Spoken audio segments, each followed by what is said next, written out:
Hello and welcome to Badaptations. Hi and welcome to cataptations. Adaptations from book to film. This time we will be reviewing Blade Runner the film, Do Androids Dream of Electric Sheep the novel, and There Goes the Cat. We thought this would be timely as Blade Runner 2049 is coming out this year.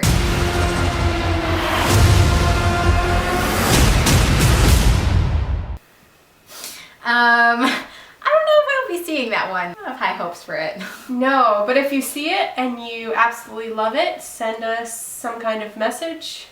Send us a messenger pigeon. Yeah. And let us know that it was awesome and it's something we should check out. You bought a war. What do you want? We'll start off as we usually do with a really quick summary. So I'm going to talk about the film first. It was released in 1982, directed by Ridley Scott, starring Harrison Ford as Rick Deckard, Sean Young as Rachel Rosen, and Daryl Hannah as Pris. But basically, Rick Deckard is a bounty hunter and he is hired to kill replicants, which is different from the book. But his job is to administer this empathy test, which is called the Voight-Kampff. And if they fail, then they're an android, or replicant, sorry. That's gonna get confusing. If they fail the test, they're a replicant, and then it's okay for him to then kill them. The reason there are replicants is that we're in a post-apocalyptic, radioactive, like mess of an America. So people have been given replicants as an incentive to go off-world. So if any replicants have gotten back to Earth, it's because they must have killed their masters. Mm-hmm. But that's sort of the backdrop. They're considered criminals, they're super strong, and they're pretty intelligent. One of the replicants is Roy Batty, and he's the leader. We also have Rachel Rosen, who we find out is a replicant with synthetic memory, so she didn't know she's a replicant. And we also have Pris Stratton, basically like a sex bot. The film is about Rick hunting down all of the replicants. And at the end, he has his final face-off with Roy Batty. The book, which was published in 1968, called Do Androids Dream of Electric Sheep, was written by Philip K. Dick, who is a prolific science fiction novelist. Yes. I have never read this book and I never saw the movie. And I just watched the movie and the book so that we could do this. The book still has most of the characters, but in different iterations. Rick Deckard is still a bounty hunter, but instead of hunting replicants, he's hunting androids, or Andes are what they're called, and kind of a demeaning term. Rick has a wife who's not in the movie. Her name is Erin, but it's spelled like the country, Iran. And then there's another character who has a different name. His name is Johnny Isidore. I don't know if he's given a different name. He is. It's J.F. Sebastian. What's your name? Pris. Mine's K.F. Sebastian. So Isidore brings up questions about intelligence and disability. So there are ant heads and chicken heads, and those designations simply say what the level of intelligence a person is and determines whether they can get out of this toxic environment that's on Earth and go and immigrate up to Mars, where it's better apparently, but not really better. And this is where the androids come in, who are escaping from Mars in their positions of servitude. There are 6 that have escaped. I'm going to name them because we talk about them and they're different. The names are different from the movie. There is Roy Batty, there's Imregard Batty. I will put that on the screen because I know I'm pronouncing that wrong. And then there's Pris, Luba Luft, and yeah, so there are 6 that Rick has to hunt down, and so he's also interacting with the Rosen Corporation because they designed these very complex androids who blend in seamlessly with society to figure out if his test, the Voight-Kampff, would actually work to suss them out rather than accidentally pointing out a human. Mm-hmm. And so Rachel Rosen is there, but she plays a very different role with Rick, and the book actually ends not with Rick interacting with Rachel as much. Rachel gets some good revenge, which we'll talk about at the end. Adaptations from book to film. The book was better, but the film did kill. For the book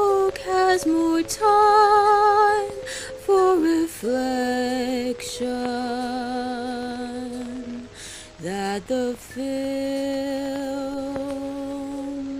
just cannot. But it actually ends with Erin, Rick's wife, dealing with Rick's kind of breakdown and his desire for an animal that has been kind of ripped away from him. Animals are also a status symbol in society. So there are electric and real animals because, like Amy said, they're extinct. Right. And so this is a motivating factor in the book that really shows the reader why Rick is going after androids, even when he's starting to question the ethics and morality of killing the androids. And so he only has an electric sheep, which is where the title comes from, but his electric animals are very, very lifelike. They get sick and they can almost die, and it's almost to the point where you mistake real from fake. We talk about ersatz a lot, which is supposedly inferior quality, but like really hard to tell.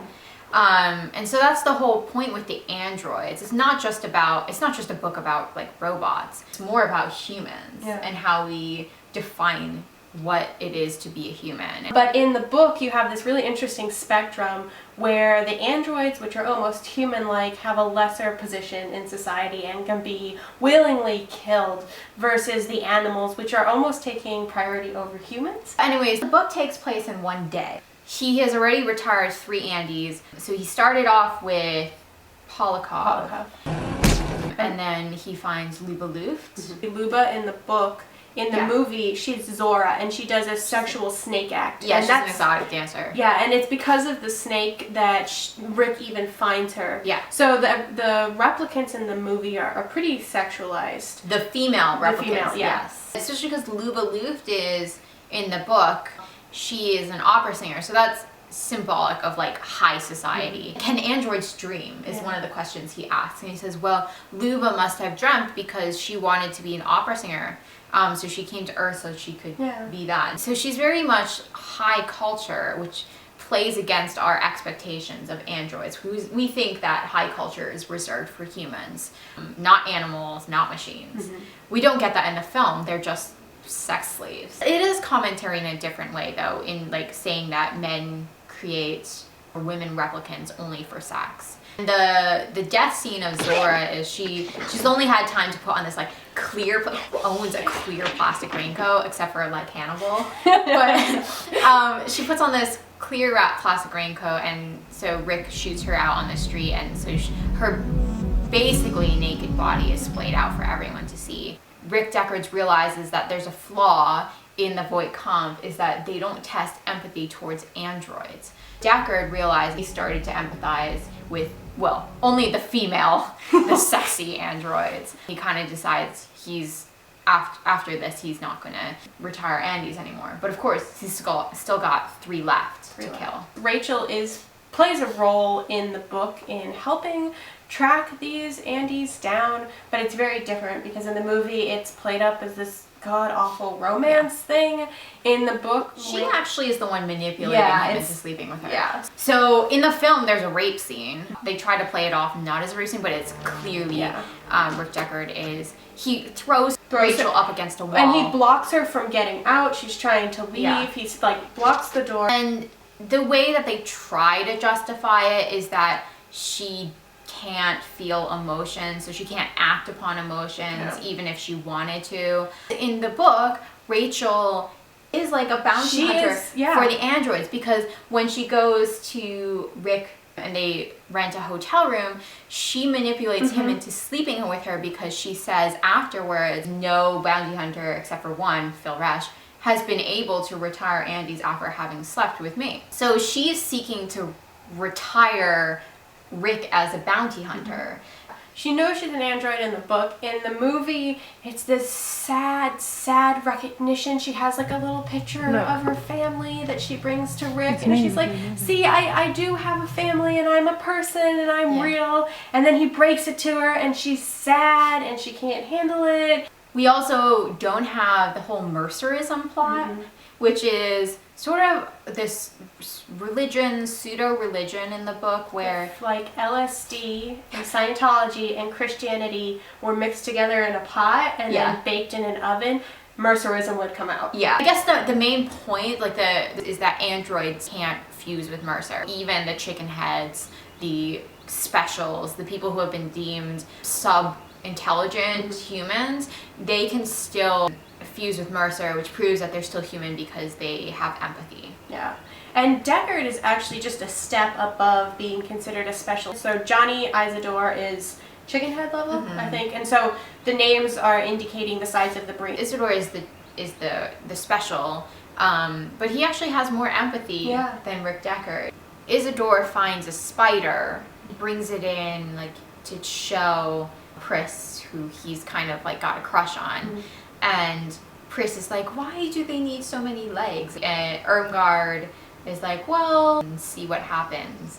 And so they cut the legs. It becomes a science experiment. And so they actually, it's an empathy exam in this book. Pris and the baddies are saying, like, we're not treated like humans. Meanwhile, they're mutilating the spider. So in the book, Pris actually comes, again, because it's a dystopic world, there are a bunch of abandoned buildings. And so Isidore lives by himself in this large, concrete, awful, decaying, it's called Kipple-ized. Kipple, yeah. So Isidore lives with a ton of kipple in this building, and so he's just been moving because he's figured out a way to combat it so he can live in different spaces.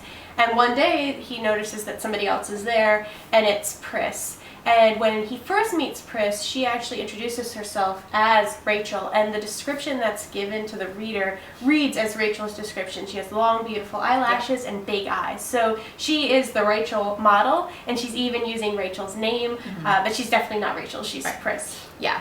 And in the film, she's like out on the streets, and she decides to cover herself with trash. She's basically homeless, and Isidore finds her. I think I don't really know what he's doing, but he builds little toys. Oh, they're so creepy. They are very creepy. It's the creepiest scene humanly possible. Yeah. He's making really creepy doll things. He also designs the replicants. Right, yeah. Rick Deckard knows that Pris is hiding out in this apartment. So he goes to find Pris. She's disguised herself as a doll because of all those toys. It's this amazing scene. There's a close-up on her eyes. Like, I think eyes are a really important symbol. Yeah. The replicant eyes glow, including the owl, which is a replicant. Exactly. And then the non-replicant eyes don't glow, so Harrison Ford's eyes don't glow. Right. And so that's one way you can tell if they're replicants or not. Right.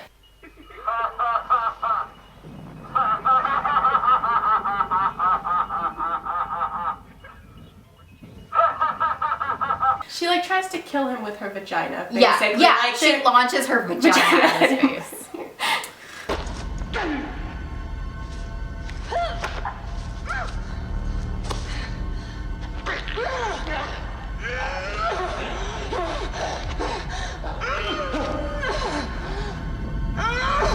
Roy is the creature from Frankenstein's monster, but he meets his creator. I want more life, Father. So one thing about the replicants and the androids is they have a very limited time span. They're afraid that they're going to become empathetic and emotional if they let them go past a certain time. Right. We wouldn't be able to tell if they're replicants or not. In the book, their motivation, the android's motivation is to come down and escape this really awful enslavement. Yeah. And in the movie, they just want that extra time as their big motivation. Tyrell gives this sort of bullshit explanation. You were made as well as we could make you. But not to last. The light that burns twice as bright burns half as long. And you have burned so very, very brightly, Roy. The replicants are more intelligent, they're faster, they're stronger. So for some reason they have to die faster too. And Roy kind of for a moment seems to like accept that, and then Nothing the god of biomechanics wouldn't let you in heaven.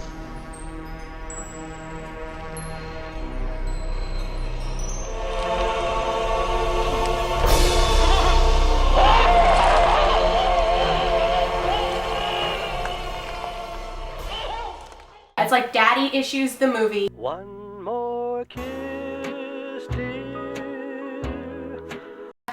in any case, Roy is the last one left other than Rachel. And there's this chase throughout the house. He takes his clothes off. Yeah. And there's no reason for him. There is no reason It's for just it. gratuitous man porn. I can see you. Rick makes it to the roof. Roy sees him there and Rick is now like hanging off the edge of the roof, but Roy pulls him back up and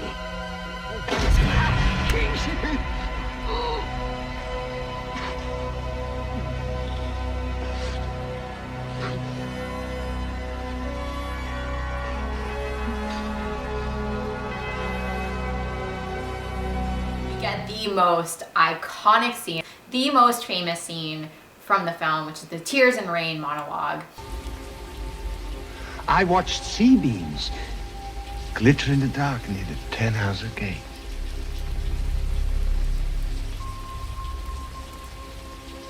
All those moments will be lost in time, like tears in rain. Sort of a moment where the audience is supposed to, well, finds empathy with Roy, right? You didn't find it? Oh my god, I hated this scene so much. This was like, ugh. Where the fuck does a dove come from? Yeah, the dove is a little bit like, Where does the dove come 80s from? films. Just gonna throw that out there. It like bashes you over Yeah. the head with the symbolism. I'm just Yeah, like, the symbolism is that like he's somehow started to become empathetic or something because only humans are empathetic with animals.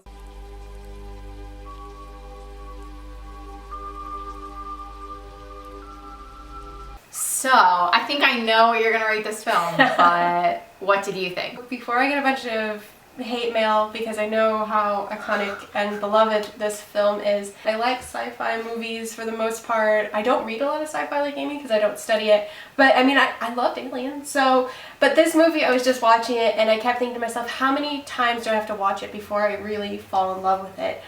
Harrison Ford is just playing Harrison Ford, and he hasn't stopped playing Harrison Ford since Star Wars. So maybe, you know, I don't know, mix it up a little.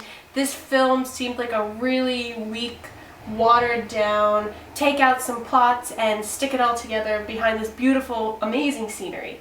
And so I can appreciate the scenery, and I think that is something that saves the film. But the plot itself, God, what was that? What did I watch? What did I watch? Help me out, because I still am not, like, write me a really long letter and tell me why I should love the plot of this film, and I will read it and I will rewatch it. Badaptation, just because I didn't enjoy it as a film. It wasn't that enticing or interesting, and it just did a really poor job with whatever source material Dick had. It didn't take the interesting bits except that dystopic scenery. I mean, I'm going back and forth because there's so much complexity that the book has time to put in that the film just can't do. The reason I think I'm gonna get a bit more favorable rating is one, to just be contrary, but two is because I think the film and all the people who made the film were very conscious that they're not just doing a straight adaptation. Yeah.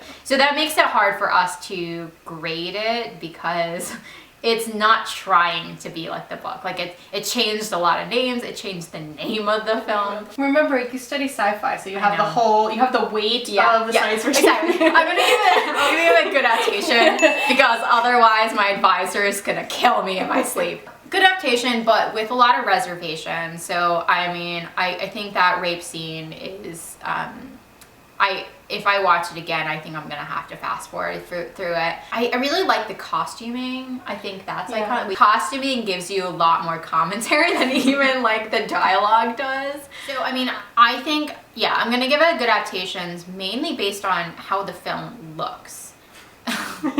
Which sounds bad, it sounds very shallow, but it has had such a big influence on science fiction. So as always, we really appreciate comments. Please like and subscribe to our channel. So thanks for joining us, and if you have recommendations for future books, let us know. If they find me chasing Amy's been turned into a cat. Thanks for watching. they'll not take Thank you.